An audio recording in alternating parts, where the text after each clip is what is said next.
What are some things that have changed in the last 20 years, and how much better were they back then? Story 1. When did fast food decide to embrace slow living? There was a time when fast food was, fast. You'd roll up to the drive-thru, place your order, and before you could even process your questionable life choices, a bag of hot food was already in your lap. Now? You place your order and immediately start considering if you have time to refinance your mortgage while you wait. They're not making your food, they're sourcing it. Somewhere in the back, a team of botanists is nurturing your potatoes, and a guy in an apron just left to personally track down a free-range chicken. And even when they finally get around to handing you something, there's a solid chance it's not what you ordered. It's either exactly what you wanted or a burger constructed by someone who resents you personally. Ordered no pickles? Congratulations, you now own an entire jar of them. Wanted a large fry? Here's a sad, half-empty bag that suggests someone in the kitchen just gave up halfway through filling it. And the drinks? Ah, yes. Nothing quite like pulling away, taking a sip, and realizing that your Coke is actually unsweetened iced tea. A devastating surprise, because now you're left with two choices: drive back and demand a correction, implying you have the will to engage in battle, or accept your fate and reevaluate all your decisions that led to this moment. The worst part? If you do go inside to correct the mistake, the employees react like you just wandered in and ruined their day. There was a time when getting your order wrong came with a sincere apology, maybe even a free pie if the manager was feeling particularly guilty. Now? They just stare at you like you personally asked them to rebuild society from scratch. I'm not looking for a fine dining experience, I just want a meal that arrives before I age noticeably. But at this point, if I have to wait half an hour for an incorrect order, I might as well just sit down at a real restaurant and enjoy the full-service experience of being equally disappointed. Story 2.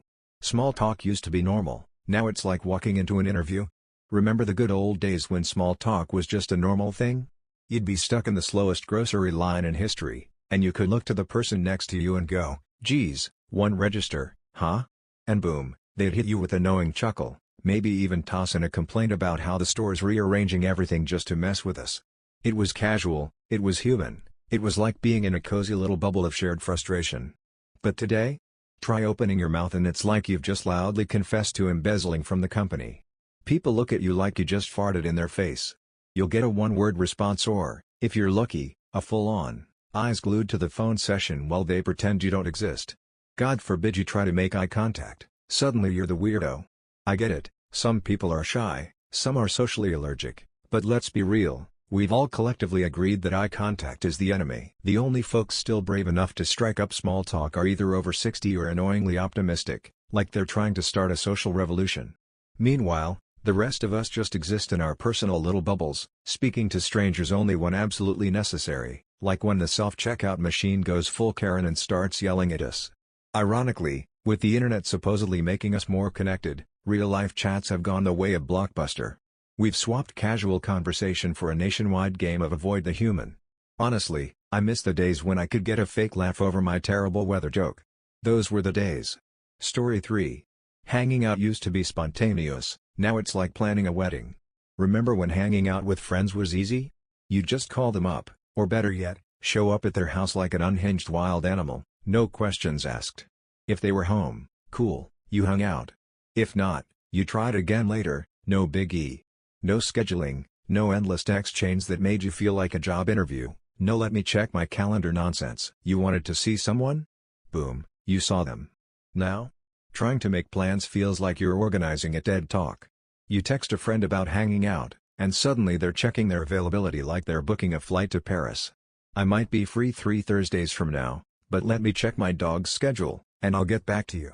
Even if you do manage to lock something in, there's always a 90% chance they'll cancel last minute because they're not feeling it. Yeah, no kidding. It's called leaving the house, and apparently, it's a sport now. And it's not just the scheduling, it's the socializing itself. There was a time when in-person hangouts were how you kept friendships alive. Now, you suggest meeting up, and they're like, can't we just FaceTime and pretend we're having fun? Or, worst of all, they won't meet up at all but will like your Instagram posts and leave a comment like they're the CEO of friendship. Oh, that's how friendship works now? Cool, cool. We used to just step outside, stumble across our friends, and immediately start doing questionable things for fun. Now? Socializing requires a whole event planner, a Google Calendar invite, and a legally binding contract. And even then, half the group won't show up because they just needed to catch up on sleep. Congratulations, you've officially transformed into your parents. Enjoy it, we all hate it. Story 4. Kids have no respect anymore, and it's not just a new problem. It used to be that kids showed at least some respect to adults, especially teachers, but now? Half of them act like you're just another background character in their personal reality show.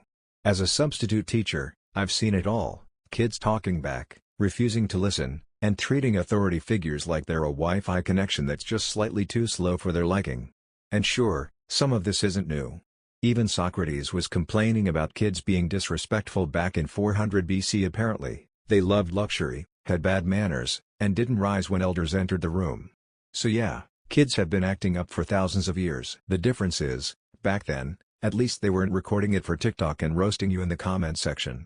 The funny thing is, kids aren't completely against respect, they just don't like when it's demanded without being earned. If you model respect, sometimes they'll give it back. But if you expect blind obedience just because you're older, good luck with that. The days of "because I said so" are long gone. Now, if you want them to listen, you practically have to run a full-fledged TED Talk, complete with sources and a question-and-answer session afterward. Story 5. Why do promotions and raises feel like they're only for the chosen few? You ever get so frustrated with a job that you just can't take it anymore? No promotions, no raises, just the same old grind. Well, that was me at my last job. I was a star employee, got along with everyone, hit my targets, and did my job well. You'd think they'd want to keep someone like that around, right? But nope. When I left, they were shocked, like they couldn't believe I was walking out the door. They actually asked for an exit interview, so I did one. And I was brutally honest. Promotions here are as rare as a unicorn sighting, I told them. And raises? Forget about it. You can get a bigger increase in salary at a fast food joint. I tried to negotiate a raise that would have put me in the middle of my salary band, but I was flat out denied.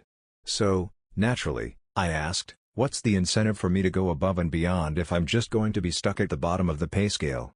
Then, I laid out the math for them. I wasn't asking for a gold mine, just fair compensation for great performance based on their own metrics. I pointed out that now, after all this, they were going to spend months searching for someone to replace me.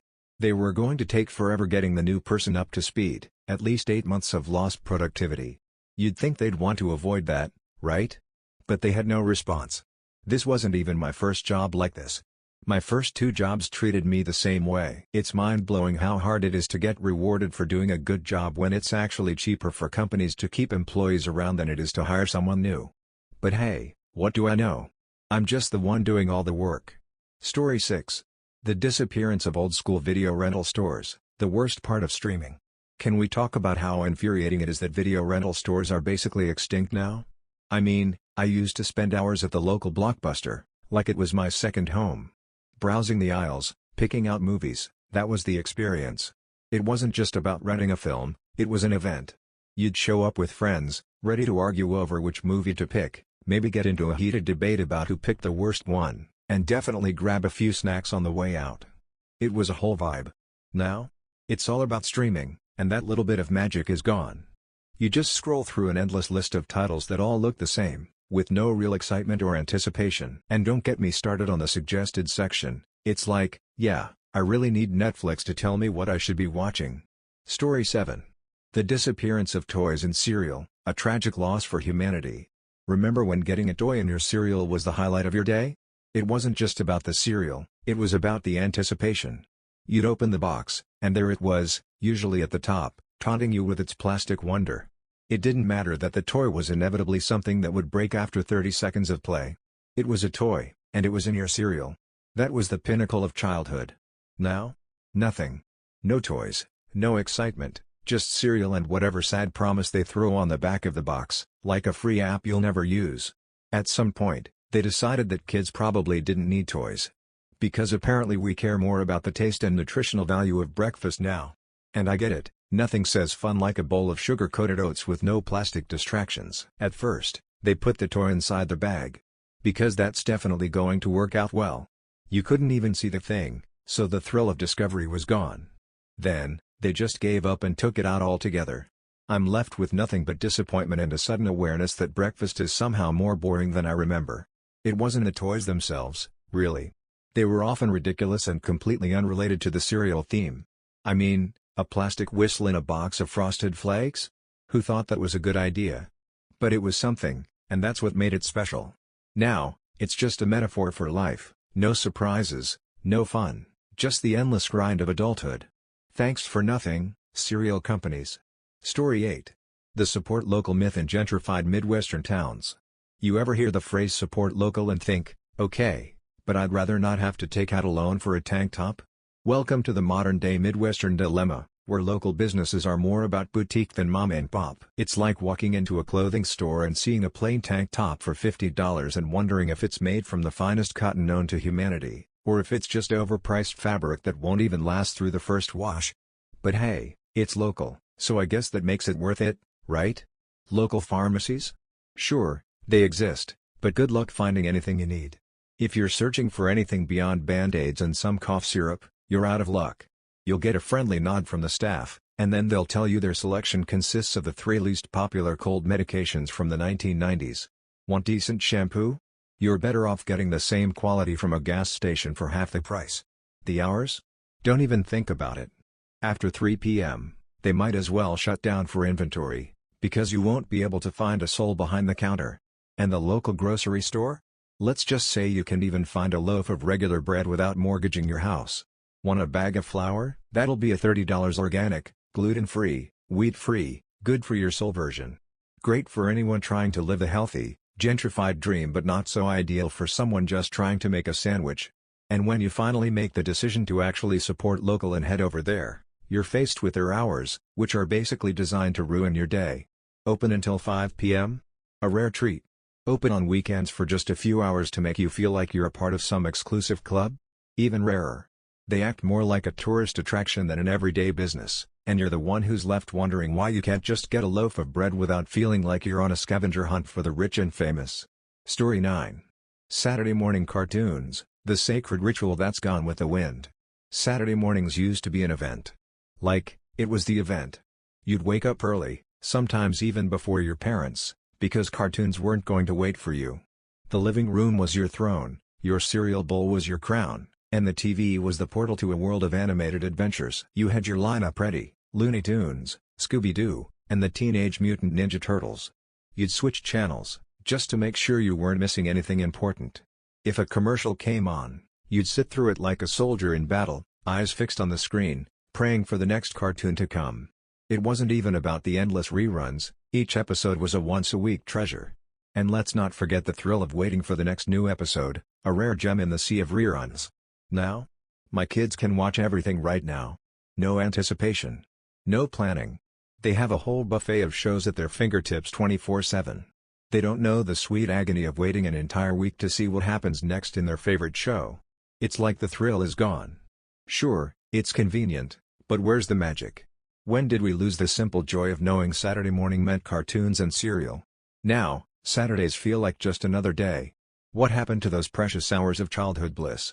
Oh right, on-demand streaming happened. Story 10. Everything's turning into a billboard, and I'm not happy about it. Remember when you could own something, like a TV, and just own it? Yeah, well, those days are over.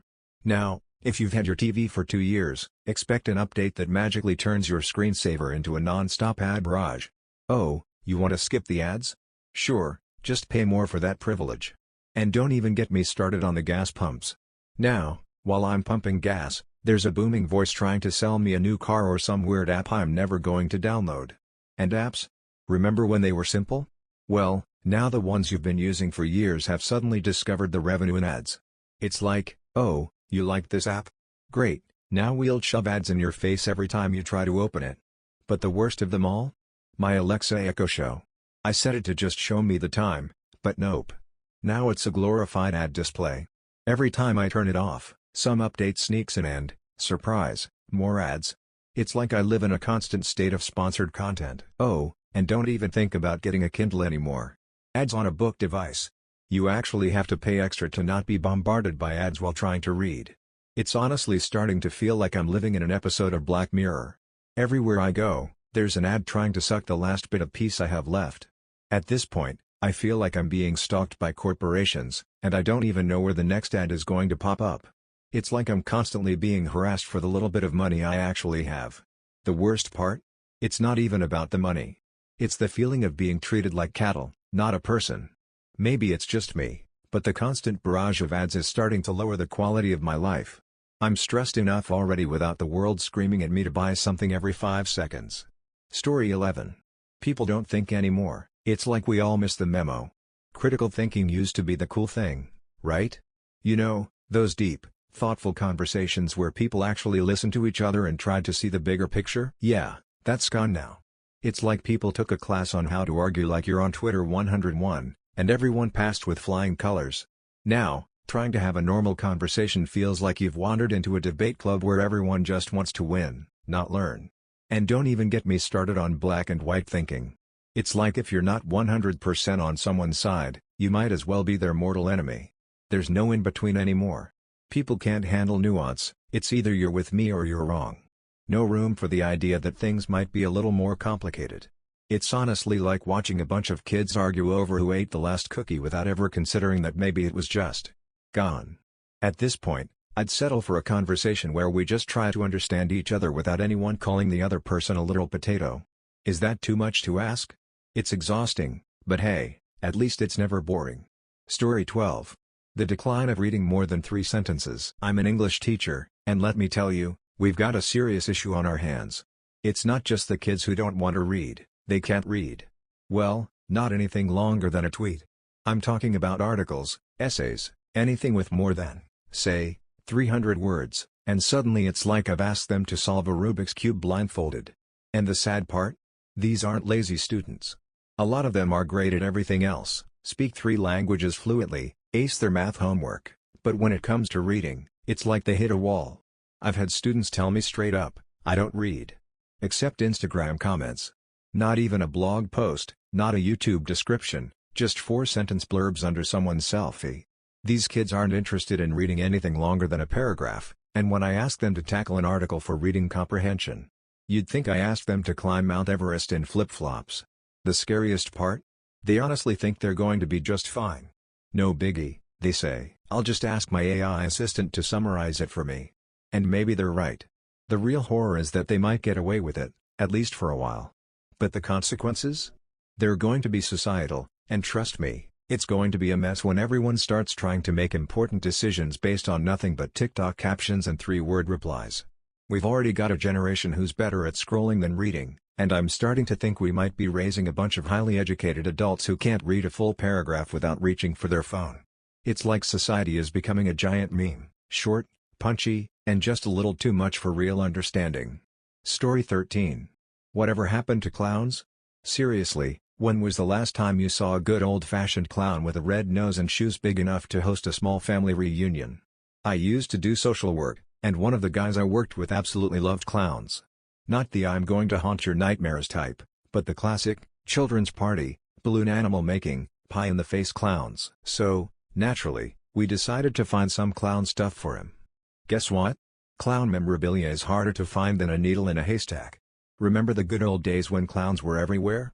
Ronald McDonald was literally the face of McDonald's, he was like the king of fast food.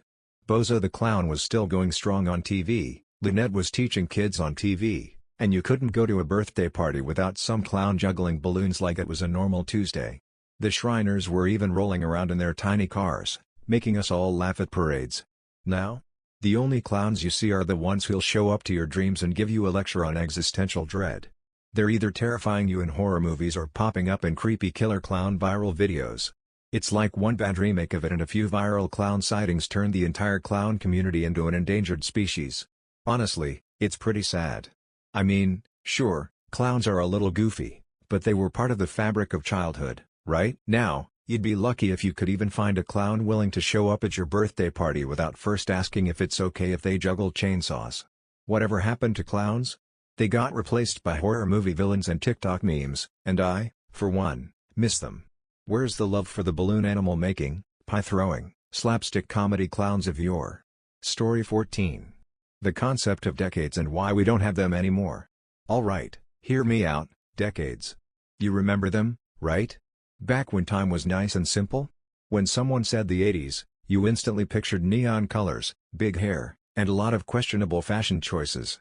When you talked about the 90s, you knew it was all about Tamagotchis, boy bands, and wearing flannel like you were in a Seattle grunge band, even if you were just a suburban kid with zero street cred. There was a shared understanding of what those decades felt like. And if you weren't alive for them, no worries. You still got it. It was like we all agreed on the vibe. Then 2000 hit, and suddenly the decade had no name. People tried to call it the aughts, but what? Aught sounds like something you tell your dog to stop doing. It just didn't have the same ring as the 90s. And don't even get me started on the 2010s. The teens? You could hear the uncertainty in the name itself. Yeah, we're living in the teens. I guess. By 2020, we were all so busy surviving that no one even cared about decades anymore. The world had bigger problems than naming time periods, like whether or not it was appropriate to wear sweatpants to every Zoom meeting. Now, instead of decades, we're obsessed with generations. Gen Z, millennials, boomers, and whoever's next. Are we just going to run out of letters at this point? The problem with generations is that instead of bringing us together like the 80s did, they just create more arguments. Suddenly it's like, Gen Z versus boomers, it's like an ancient gladiator match, but instead of swords, we're just tossing around TikTok dances and opinions about avocado toast. And don't get me started on the OK Boomer phenomenon. In the 90s, if someone was out of touch, you'd say, "Welcome to the 90s." It was like saying, "Come on, catch up, it's fun over here." But now, OK Boomer is like the verbal equivalent of flipping someone off from across the room. It's not about inclusion anymore, it's like, "Hey, you've been left behind, enjoy your landline phone, Grandpa." I miss when decades were a thing. When saying the 80s didn't feel like I was trying to crack some ancient code, but instead was an automatic, nostalgic connection we all shared. Now, I'm just sitting here wondering, who decided we needed to start fighting about generational labels? Can we just go back to good old-fashioned decade nostalgia and leave the generational wars for the history books? Story 15. Young people and couples buying homes, or not. I'm a Gen Xer, and let me tell you, when I bought my first home at 25, it was a piece of cake. My mortgage payment was barely higher than my rent, so it felt like I was just upgrading my living situation without breaking the bank. Fast forward 6 years, I sold that house, bought a new one, a pretty nice upgrade, and guess what? The value of that second house has more than doubled since I bought it. Pretty sweet, right? But here's the kicker, my income didn't double in that time. In fact, I'm still laughing at how the idea that homes always gain value holds up when your paycheck's growth is about as slow as a dial-up connection. I honestly don't know how young people and couples today are managing to buy homes. The market is just bonkers. It's like trying to buy a mansion when your bank account looks more like a ramen noodle budget. Honestly, I think the whole house value appreciation thing is on borrowed time. Like, at some point, even houses are going to be like, you know what? We can't keep doing this, we need a break. People can't keep up with these inflated prices forever. I really feel for anyone trying to navigate this mess today. Thanks for watching, folks. So, what's something from the last 20 years that has changed but you didn't even realize until now? Maybe it's a bit of nostalgia you didn't expect to fade, or something you missed that used to be a bigger deal. Drop your thoughts in the comments below. I'm curious to hear what sneaky changes have crept up on you. Don't forget to like and subscribe, and I'll see you in the next one.